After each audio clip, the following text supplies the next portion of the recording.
Sorry guys, this lesson is specifically for Mac users. So one of my favorite Markdown tools is an app called Marked. And this is a little bit different in that it's not an editor specifically. It's only a viewer. And that way you can use whichever editor you most prefer. Now it's not free, but it's only $3.99. And I'll show you in this lesson how we can use it with Sublime Text. And it can be pretty cool. So the first step, of course, is to download it. Once you have downloaded it and you open it up, you're really not going to see anything here. You'll find you can't create a new file. That's not what it's for. Instead, you open a file. So why don't we open this sample file test article?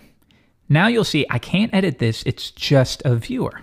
But it does offer some nice conveniences. First, you can view a number of different themes using Apple 1, 2, 3, 4, 5, 6, etc. And it also has the ability to display code snippets. So let's go into Sublime Text, and I'm going to have this setting where we have keep window on top. And now, even when I'm working in my editor, this will always float above, so we can make changes, and as I save it, Marked will automatically update. So my first article, save, and then that will update in the sidebar. So let's add some GitHub style comments. Something like this. Var name equals John Doe. Now you'll see that we do have GitHub style code highlighting. Great. So this is really good when creating, for example, your GitHub documentation.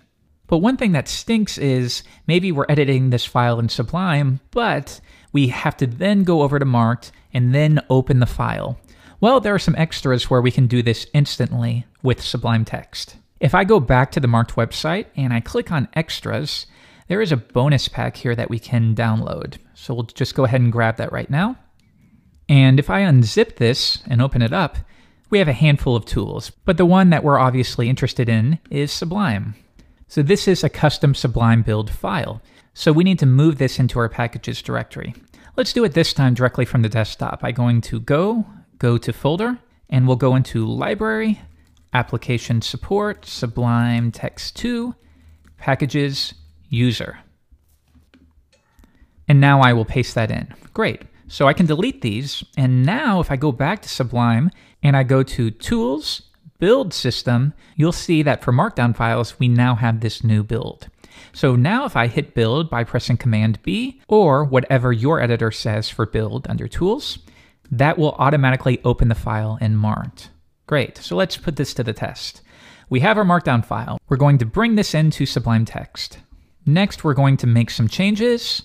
And when we want to view this, we hit Build, that opens it up in Marked. It's going to float over the editor, and then I can continue on, and every single time I save, Marked is going to be updated.